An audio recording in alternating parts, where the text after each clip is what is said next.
left, libertarians, regardless of what they say when they're sort of spelling out the abstractive ideas of their philosophy, when they try to convince people of libertarianism, they do it by talking about the way in which free markets make life better for the poor.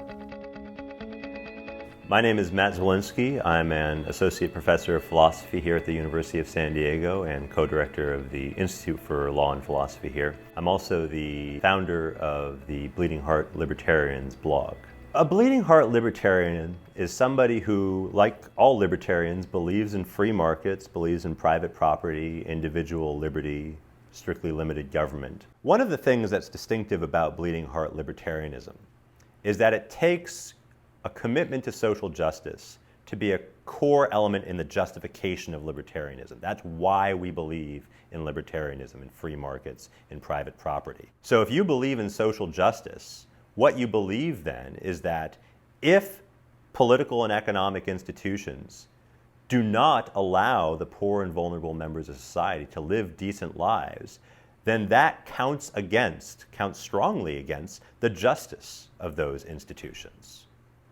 But simply being committed to social justice does not mean that you're committed to the view that government must directly try to promote the well-being of the poor and vulnerable members of society. One of the great insights of libertarians, and this is something that we Bleeding Heart Libertarians don't disagree with at all, is that the welfare of the poor and vulnerable is often better promoted by laissez-faire. If it turned out that we were absolutely wrong about all of this, we'd give up libertarianism. We don't think that's very likely to happen. What might be likely to happen, though, is that you could demonstrate that under some circumstances, completely free markets, that is zero government intervention in the economy, zero government assistance to poor or working people, it might be possible to demonstrate that that is worse from the perspective of social justice than something slightly more expanded, right? So a state with a social safety net that provided some relief for poor who couldn't support themselves on the market or find support from voluntary charity. So I think there's an openness among Bleeding Heart Libertarians to a social safety net. And again, here we're in line with, I think, the mainstream of the libertarian intellectual tradition. If you look at people like Adam Smith or John Locke, Friedrich Hayek, Milton Friedman, all of them supported some kind of social safety net, some minimal role of government beyond merely protecting the rights, the negative libertarian rights of its citizens. There's two kinds of things we're trying to do with this blog in terms of outreach to the left. One of them is a kind of strategic goal, right? Just winning political allies for liberty where we can find them. But most of us are academic philosophers or political theorists, and political strategy is not really our strong suit. So a bigger part of what we're trying to do on this blog is really just an intellectual exercise. We're trying to develop the ideas and follow the ideas where we think they lead us. And I think if you look at the kinds of core ideas of libertarianism, what it is that drives people to libertarianism, right? What you find is that a lot of those ideas are shared by the left. Libertarians, regardless of what they say when they're sort of spelling out the abstractive ideas of their philosophy, when they try to convince people of libertarianism, they do it by talking about the way in which free markets make life better for the poor, the way in which they expand opportunities for all people, not just the privileged few. And so that idea is doing some real work in the philosophical justification of libertarianism, even in people who don't acknowledge it, even in people, I think, like Ayn Rand or Robert Nozick. And we're trying to latch onto those ideas, show that they're an important building block in the justification of libertarianism, and then follow them to their conclusion. Where do those ideas really lead? What direction philosophically do they push libertarianism in if we recognize them and take them to their logical conclusion? So it's been a surprisingly positive set of reactions to the blog as a whole. Libertarians have mostly reacted fondly. There are some libertarians who are strongly opposed to the idea, though, of social justice and think that any attempt to sort of reconcile with that particular concept, which is of course traditionally associated with the political left, is misguided, conceptually incoherent, strategically bankrupt, or what have you.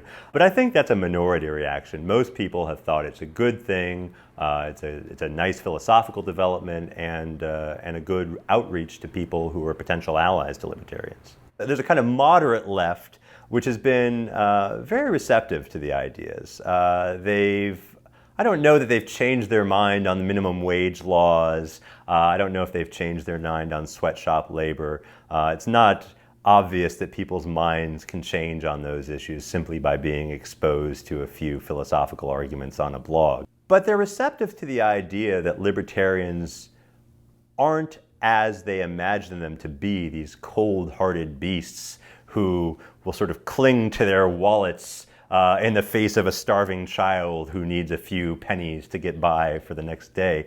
I think they've recognized that libertarians are different than that libertarians really do take issues of social justice seriously. We just have very different thoughts about what it would take in terms of public policy to achieve the same results that a lot of people on the left say they want.